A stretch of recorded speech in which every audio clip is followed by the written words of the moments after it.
Chapter 21. Mix and Match. I'd got back into bed, careful not to wake Kat. I munched on my crisps, letting them soften in my mouth before I bit into them so as to make less noise. Quietly, I got out the list of theories and the photos. I thought. I bunched up the washing line photos and put them on the desk. Then I went through the others. I finished one packet of crisps and opened a second. Halfway through the packet, I stopped munching and stared. I looked at another shot and stared at that too. "Kat," I hissed. I shook her shoulder hard. She raised herself from the pillow, holding her head between her hands. "Ugh, what a dream! What is it?" She blinked up at me from the lilo. "The strange man, Kat," I said. "The man who sold us the ticket." She shook her head. She yawned. That's what it sounded like. "What about him?" "I found him," I squeaked. Kat's eyes went round and she looked confused. So I showed her the photo that I had taken, the one that had gone wrong with the headless bodies. I pointed to a torso of a man with a jacket flapping over a t-shirt. "That's him," I said. "How do you know? He just looks like someone in the crowd. And anyway, what's he got to do with it?" "Maybe nothing, maybe everything." Kat put her head to one side like I do sometimes because it helps you think.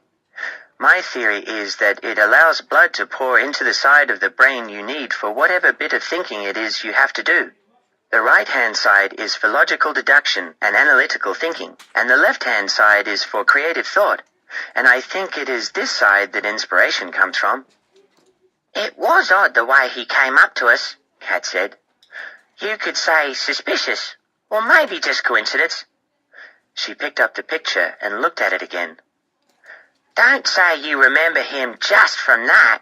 You never notice what people wear." "No, not from that picture on its own, Kat, but look at this one too." I showed her the photo taken just before by Salim.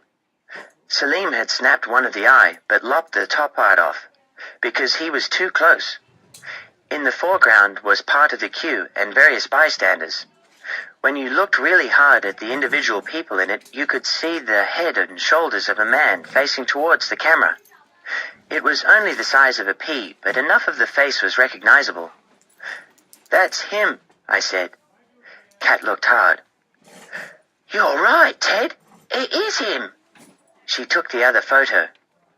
"That's his head and shoulders, and this is his chest and trousers. They match." I got a magnifying glass out of my desk drawer. We looked at the pictures together. It was a game of mix and match, head and tail, fitting together things that belonged. A jigsaw. "There's something written on his t-shirt," Kat said, peering through the glass. "Can't make it out. An O and a T for sure. The rest is blurred." She looked at me. "You know, Ted, this might be a breakthrough." She clapped me on the shoulder so hard I coughed. "Tomorrow I'm going to go back to the photo shop with the negatives. I'm going to ask them to blow up the two shots. But Ted, don't say anything to anyone about this." "What about Mum and—" "She'd only ignore us if we tried to explain. No, I'm following up this lead on my own." "Not on your own, Kat." She clapped me on the shoulder again. "With you, Ted, of course. We'll figure out what it says on the t-shirt, and maybe, just maybe, we'll track him down." I was so excited I forgot to "Ted, can't stand to say it, but you're a genius." Then she grabbed the packet of crisps I'd been eating and scoffed a lot. Chapter 22. Word Game. We slept for what was left of that night. When I woke up, freshening winds had moved in from the west. Light rain pattered on the window. The lilo on the floor was empty. I imagined where the clue of the strange man with the ticket might lead, and how it might fit in with the theories left on the list, depending on how you look at it. I remembered my thoughts from the night before, about how things can go clockwise and anti-clockwise at the same time.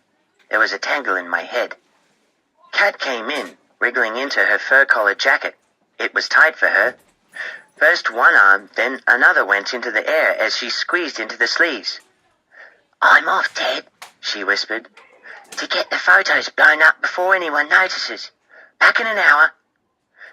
She put a finger to her lips, picked up the photo packet containing the negatives, and went out. I looked across at my desk. The photos of the clothes on the washing line were scattered over it, and I could see jumbled images of Dad's tartan shirt pinned up by the shoulders and cuffs, and Mum's black long-sleeved t-shirt upside down, and Kat's school sweatshirt, and Dad's boxer shorts, and 3 of Mum's bras, and my pajamas. I put the photos into a tidy pile and lay back on my pillow. The cool air from a front across London fanned my forehead. I imagined the weather satellite picture, a jumble of patchy cloud looking like the jumble in my brain. That's what I need, I thought. A bird's-eye view from a satellite. A geostationary satellite 36,000 kilometers above the Earth can beam down images in seconds. It measures the heat of the clouds and the surface temperature of the sea. It tells meteorologists what's happening and can help them understand the approaching weather systems and make predictions. Then I remembered. Even a geostationary satellite can be 2 things at once, still or moving. It stays in the same place in relation to the Earth's surface, but only because it orbits at the same speed as the Earth's spin. Clockwise or anti-clockwise, male or female, half empty or half full, stationary or moving, depending on how you look at it. I groaned and dug my head with its swirling brainwaves under the pillow. Mum and Aunt Gloria's voices called up and down the stairs. There was no sound of Dad's voice. My clock said 9:02, which meant he had gone to work. Then Rashid's voice came up from the kitchen. I smelled toast. An hour went by. I got dressed.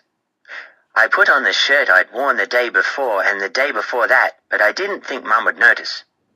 At 10:05, I crept out onto the landing just as Kat's shape appeared through the frosted glass of the front door. It opened slowly. Kat was sneaking in with her key. She saw me at the top of the stairs and put her finger to her mouth again. But Mum must have heard her. She appeared from the kitchen before Kat could get up the stairs. "Where have you been, Kat? I didn't say you could wander out when you felt like it." "Hi, Kat," I said. "Did you get it?" Kat stared at Mum, then at me. "My compass," I said. I went downstairs and tapped Mum on the elbow. "I think it dropped out of my pocket yesterday. Kat said she'd have a look in the front garden for me."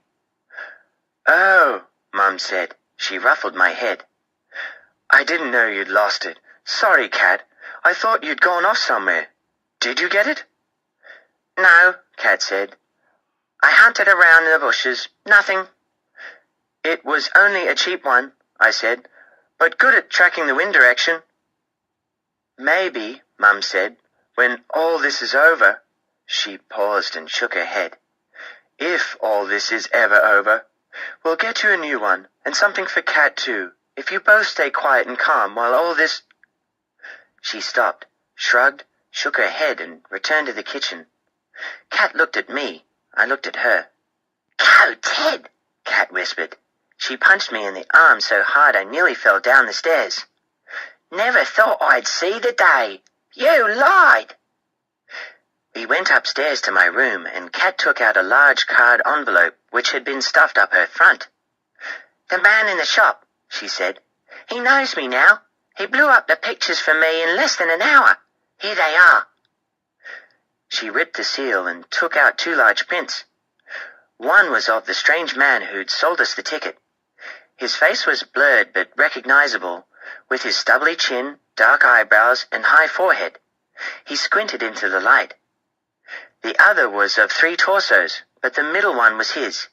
You could recognize a shabby leather jacket, a hairy neck, a black t-shirt or sweatshirt, and his fingers with a roll-up cigarette in them. The jacket was open and flapping. We could see some of what was written on the shirt in white lettering. ONTLIECUR.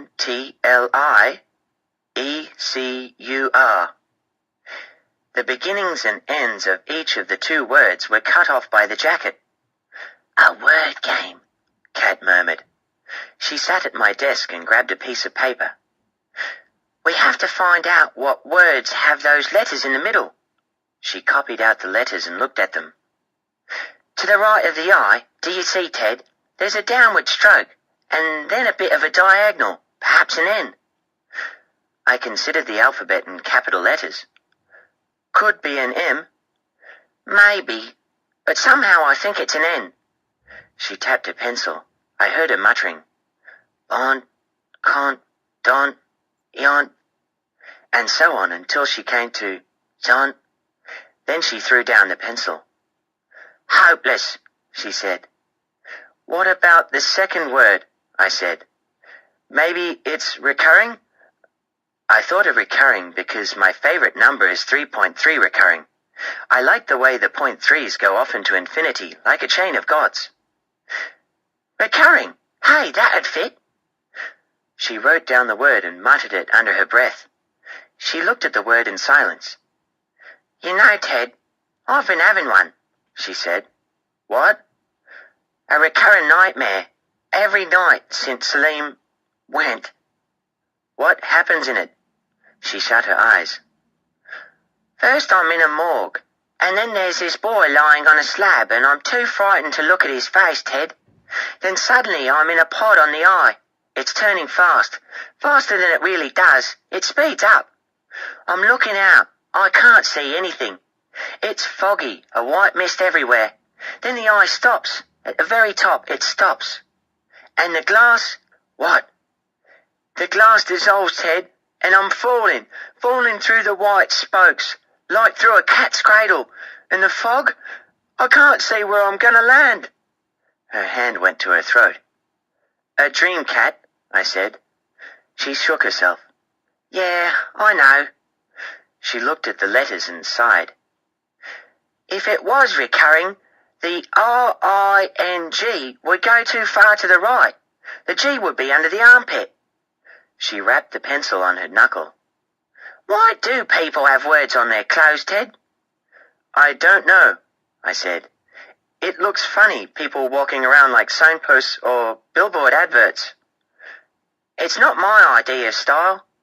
Especially those joke t-shirts like Fragile Goods, Handle with Care. She grinned. I saw that the other day on a lady with the most enormous... She cupped her arms in front of her chest. I said. Telling me. But I don't think this is a joke t-shirt. It only has 2 words. You get ones with names of universities, I remembered. So you do. But probably not, she said. There'd be a crest or something. A design or motto to go with the college name. If it is a college, would it help knowing it? How do you mean? You can buy those sweatshirts anywhere. You might be anybody. This boy in my class, he has a sweatshirt that says Oxford University, but he's too young to go to Oxford, isn't he? Kat's head went into her hands. She groaned. This is a waste of time. On the other hand, I continued, there's this other boy whose mum picks him up from school, and she wears a t-shirt with Gardens for the Disabled on it. The letters circle around a big daisy, and it's the organization where she works. Kat's head came up. True, she said. Aunt Lee Eker, she muttered. Is it where he works, or a club or a society? Something he's a part of. Something that just might lead us to him. She looked at the fuzzy torso, the faded white letters. She leapt up like a jack-in-the-box. Security! She yelled. Sorry? The second word, Dumbo. It's security. My head went off to one side. He works in security. Security, I agreed. I was impressed and disappointed at the same time that I hadn't seen the word before Cat. What about the first word? Cat sat down again, frowning in concentration. Aunt Lee, she muttered like a mantra. Cat, I said, there's something I don't understand about photos. Shush, she said, and continued the mantra. Why aren't the letters the wrong way round, Cat? Hey? You know, when you take a photo, why don't letters appear back to front, like in a mirror image? She didn't answer. Aunt Lee, she went. Then she stopped. What did you say? I said, why aren't the letters... I stopped. Kat was staring at me. Her eyes were large and round, her mouth open. Sorry, Kat. I didn't mean to put you off. No, she began. But what she was about to say was cut off by an ear-piercing screech from downstairs. Chapter 23. Catastrophe. The shriek had come from the kitchen. Kat gasped and gripped my arm hard. Then she ran from the room and pounded downstairs. I followed her as fast as I could. I wondered whether somebody had been murdered. It sounded like the kind of scream you get on old-fashioned TV detective stories, when the maid goes in with a tray and finds a dead body and drops the tray and makes an ear-piercing noise. An image of Aunt Gloria finding Salim dead in the cellar went through my head, and a bad feeling went up my esophagus. Kat stopped in the kitchen doorway. I peered over her shoulder to see what was happening beyond. Mum, Aunt Gloria, and Rashid were standing at the table, staring at Aunt Gloria's mobile phone. What's happened? Kat said. Nobody replied. It was as if we had come upon a game of statues. Kat walked over to the table and reached over to pick up the mobile. Don't touch it, Aunt Gloria whispered. Kat's hand paused. Why not? Mum pushed Kat's hand away. Just stay out of this, Kat. Can't you see Glow's upset? Rashid's hands went up, palm outwards. Come, let's sit down. Calm down, he said. Let's get to the bottom of this. Everybody obeyed except me. There were only 4 chairs. I stood by Mum's shoulder. Gloria, Rashid soothed. He took her hand and stroked it like he would a cat. Tell us what happened. Aunt Gloria swallowed. I've been carrying my mobile with me everywhere, never losing sight of it. It's been by the pillow, in my pocket, in my hand, all the time, just in case Salim should call. Then, just now, oh... She wiped a tear off her cheek. For 2 minutes I put it here, on the table, while I went into the living room to call the airline from the landline. I had to call the airline, you see, because by rights... She shook her head, and her lips squashed up together.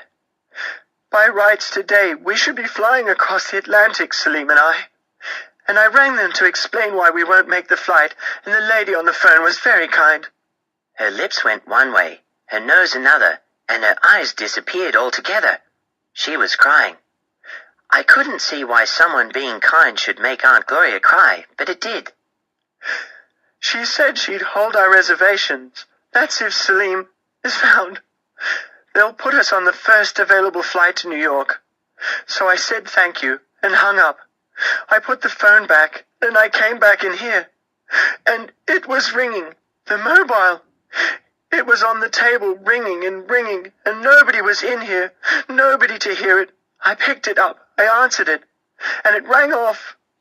It could have been anyone, Rashid said. Aunt Gloria shook her head. She picked up the phone and showed us its display panel. The name of the last caller was displayed. Salim. He tried to call me. I called back, of course, right away, but nobody picked up. It was switched off again. Nobody.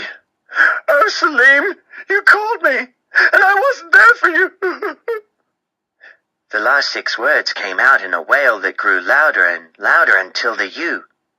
Then she got stuck on the oo sound. She cried, like a baby that's dropped its bottle. Viking North Utser, South Utser, 40 cyclonic 6 to gale 8, I chanted in my head. Decreasing 5, rough or very rough. Oh, Glow, Mum said. She took her by the elbow, and they went to stand out in the back garden, and I saw Mum handing Aunt Gloria her packet of cigarettes and her lighter, which was very strange because my mother is a nurse, and nurses know all about how smoking is hazardous for human health. Aunt Gloria would have been better off with a cup of tea because in my book of first aid it says a hot drink is good for you if you have had a shock. Rashid sat slumped at the kitchen table. He put his head in his hands and muttered something about calling in the press. Then he went out into the garden too. Kat looked at me. Ted, she said, this is getting serious. Serious, I agreed. She got up from the table and walked around it 3 times until I felt dizzy. I could see she was thinking. When Kat thinks, she moves about a lot, but when I think, apart from putting my head to one side, I am still. I didn't like the way Kat was thinking. Her ponytail swung from one side to the other, and her lips were pressed up tight, and her mouth was moving, but no sound came out. Suddenly she went into the living room. I followed her. She picked up the A to Z phone book from the shelf and flicked through it, with her eyebrows pulled together. Then she turned a page over and nodded. She tore out the page and folded it. "Ted," she said, "I'm going out this instant. But you're just going to have to lie again. Say I've gone round to Tiff's." Tiffany is Kat's best friend at school. "But you're not going to Tiffany's, are you?" I said. "No," she said. "Stop twitching your head like that. All you have to say if Mum asks is that I popped over to Tiff's. Got it?" "Popped over to Tiff's. For the afternoon. For the afternoon." "Don't drone it like that. Say it like you mean it, Ted." "But I don't mean it, Kat. It's not true." Kat slapped her forehead. "How did I end up with a brother like you? How? You're a hopeless case." "Where are you really going, Kat?" "If I tell you, you'll tell the others." "I won't, Kat. Not if they don't ask me." "They will ask you. There's no time to lose. I've got to check this thing out myself." "No," I said. "No, Kat."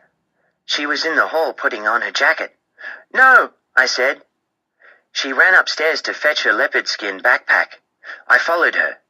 She stuffed the blown-up photo of the strange man's blurry face into it, along with the phone book page, and ran downstairs again. "No," I said, following. My hand shook itself out. "No, Kat." "I'll be back as soon as I can." "Kat." She opened the front door. "Kat."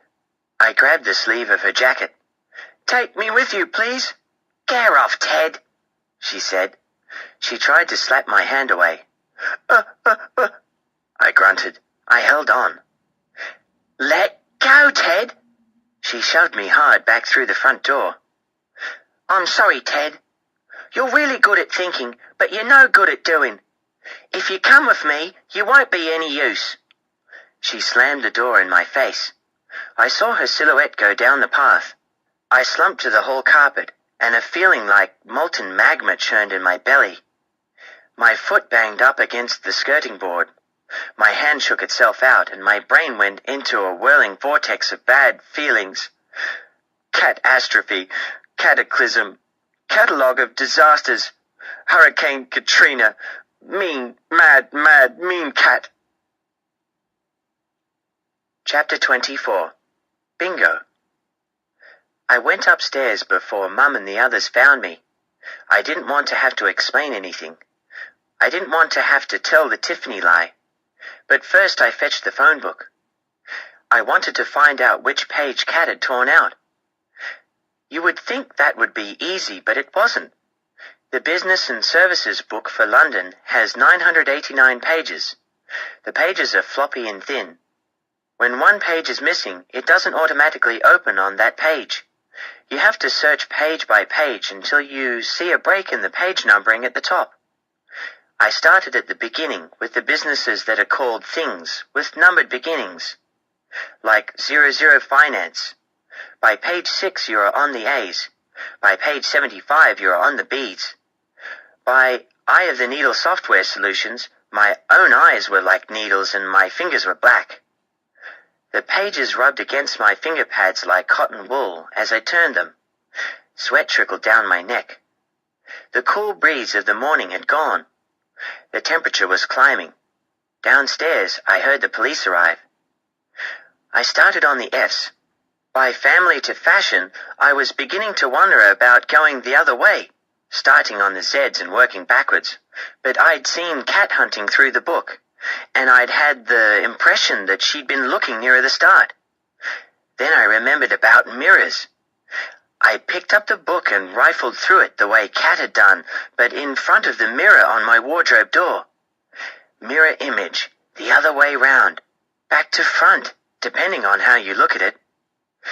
I remembered Kat staring at me after I asked her about why letters and photos appear the right way round and not back to front. Then I dropped the phone book. Aunt. Front. My favorite weather word. Why hadn't I thought of it sooner? I skipped forward through fashion, felt, Fisher, flowers, fortune. Sure enough, page 333, 334 was missing, as were all entries between frocks galore and futon futura. The rest was easy. Ontley Ekur. Frontline security. I said out loud what Dad says whenever he finishes the weekend crossword. Bingo! Chapter 25. The TV Crew. I went downstairs. I had worked out what Kat had worked out, and I was glad. But now I needed to think some more. What was the next thing to do? The police were in the kitchen. The door was open. I did some more eavesdropping and heard Detective Inspector Pierce saying, "It could have been anyone phoning Gloria, not necessarily Slim. Anyone who found or borrowed his phone." And then another police officer. "Sometimes mobile phones ring a number of their own accord when the keypad's not locked." It wasn't very interesting, and while the grown-ups' attention was diverted, I decided it was a good time to take action. I crept into the living room and picked up the phone. One thing I know about, because Mum has shown me, is getting an unknown number through directory enquiries. The 6 numbers to dial are in my head. I dialed them, and a man answered. "Frontline security," I said. "London?" He put me through to an automatic voice, which gave me an 11-digit number. I memorized it. I hung up and dialed the number. There was music playing, and then a recorded message.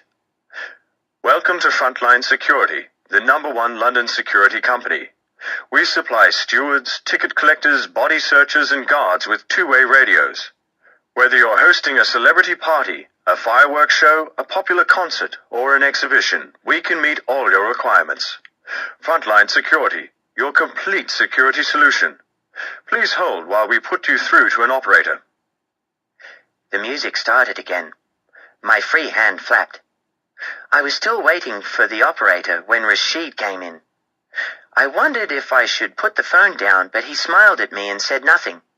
He fetched his jacket from the back of the armchair and left the room. I was still on hold. The recorded announcement went round another time, then another. Halfway through the 4th time, there was a click and a real woman's voice saying, "Hello, Frontline Security, can I help you?" I said. "Hello," the woman said again. I didn't know what to say. "Hello?" My mind spun, like the vortex of a tropical cyclone. "Hello, is anybody there? Frontline Security." I hung up. Just as I did so, I heard a big van draw up outside. Doors slammed. Voices shouted. The doorbell rang. I looked out of the window. A television crew had arrived. Aunt Gloria and Rashid had decided to go public. Within minutes, the house was full of men in jeans and trainers carrying cables, cameras, light stands, microphones.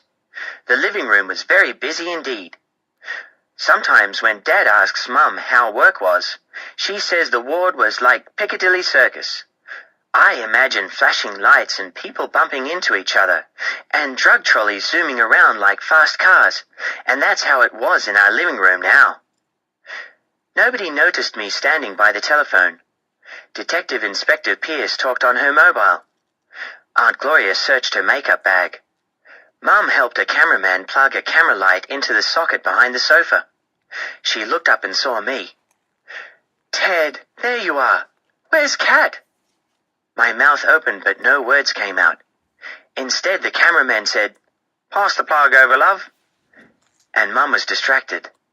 Seconds later, a man with a thin, frowning face said, "Let's roll." But instead of rolling, another man said, "Lights, camera, action, take one." Aunt Gloria sat on the sofa.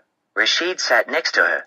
She'd put on some bright orange lipstick, and this made her face look whiter than usual, and the skin between her eyelashes and eyebrows looked bruised. "This is a message," she began. She swallowed, took Rashid's hand. "A message. If you are holding Salim, if you know where my boy is, if you think you might have seen him, please, please come forward. We'll do anything to have him back. He's our boy. Just call to let us know he's safe, to let us know he's alive." Her face crumpled. "The worry is crippling us. Please, call the police. Thank you." "Cut," the thin-faced man said to the cameraman. "That was great, missus," he said to Aunt Gloria. "Do you want me to do it again?" Aunt Gloria said. "Do you want another take?" "No need, love." "Are you sure?" "Fine first time. You're a natural." And within minutes the camera crew had packed up and left. Mum and Rashid saw them out to their van, and the police left at the same time. This meant I was on my own in the room with Aunt Gloria. She sat on the sofa staring into space. "Oh, Ted," she said after a minute of silence. She was looking straight at me, and I couldn't understand what her expression meant. I thought she was going to say something cross, but instead she shook her head and her eyes watered. "Did I do all right?" she whispered. "Yes, Aunt Gloria," I said. "Do you think somebody out there might hear, might help?" "It's a possibility," I said. "What do you think, Ted? Do you think Salim is all right?" I said. "What does that mean?" she said. Her face took on its mini Ice Age look. "I was just thinking, Aunt Gloria." The mini Ice Age thawed. She sighed. Her hand went out and landed on my head. She ruffled my hair the way Mum does. I squirmed. Aunt Gloria didn't notice. "You know, Ted, I am sick to my stomach." I stared at her stomach in confusion. "At least you're honest," she said. "Everyone keeps telling me he's okay. They're sure he's fine. It will all work out. He'll be back any minute. But minute after minute goes by and he isn't back. They don't mean what they say. The truth is, we just don't know." "Aunt Gloria," I said, "Salim has to be somewhere. It's a mystery. I'm working on it in my brain." "Your brain," Aunt Gloria repeated.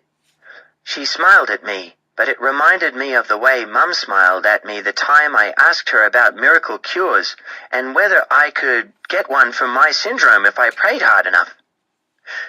Like Mum's then, Aunt Gloria's lips turned up, but at the same time a tear came down her cheek. She took my hand and rubbed my knuckles, which was a strange thing to do, and started my other hand flapping. "Sometimes I think there's more in that brain of yours, Ted, than in the rest of ours put together. If brains alone could bring Salim back, yours would do it." Then Aunt Gloria got up from the sofa and went upstairs to Kat's room, which was where she was sleeping. I didn't want to run into Mum in case she asked me about Kat again, and I would have to tell the Tiffany lie. So I went where I always go when I want to do my two favorite things, think and watch the weather, the back garden. The shirts were still flapping on the line. They had been up for 3 days. Mum had forgotten about them. I touched them. They were damp from the light rain we'd had that morning. I paced the lawn to check it hadn't grown or shrunk.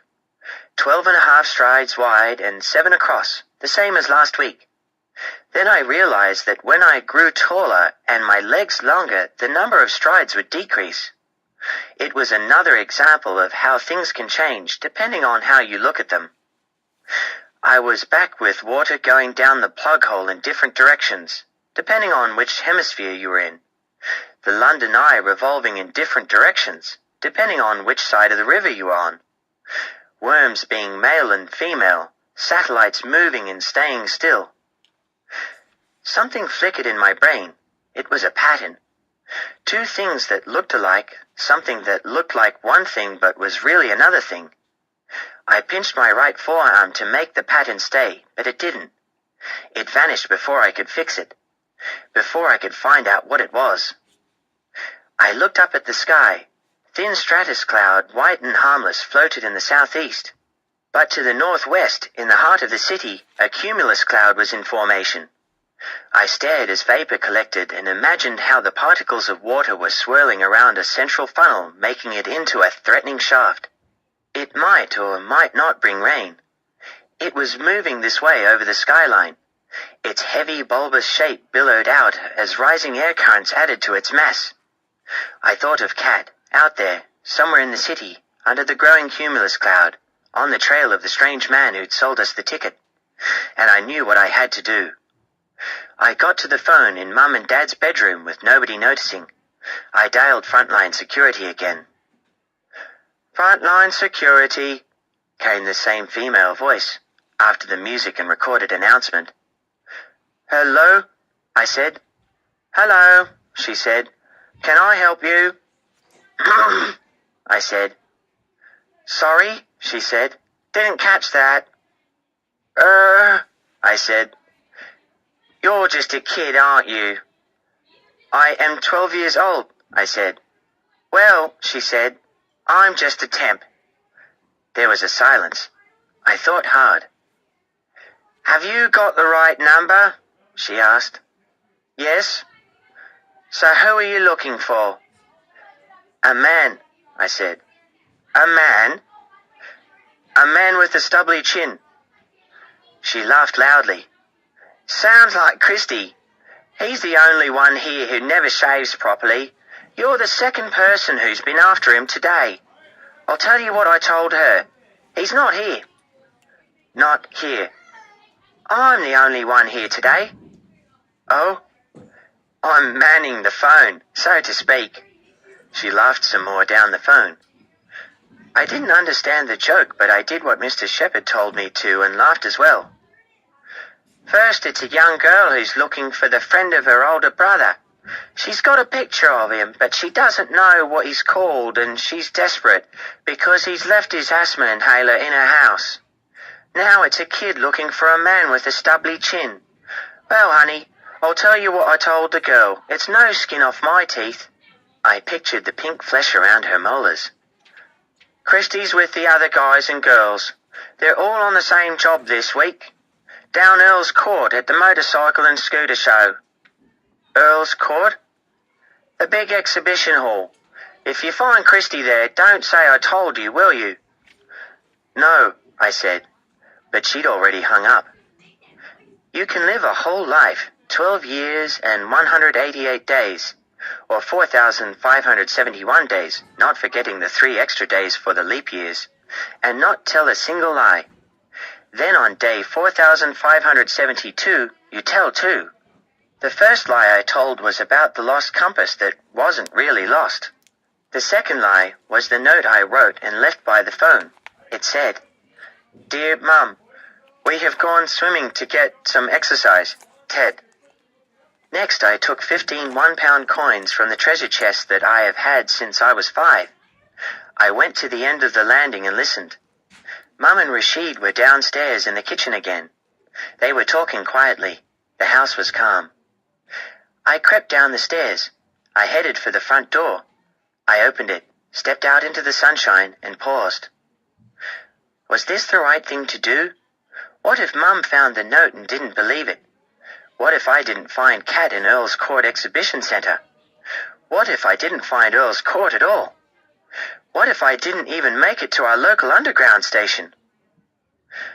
But catastrophe, cataclysm, catalogue of disasters, my mean, mad sister wasn't going to leave me behind, not when so much was at stake. I inched the door shut. I headed out through our postage stamp front garden. I closed the gate behind me and walked out onto the pavement and down the road.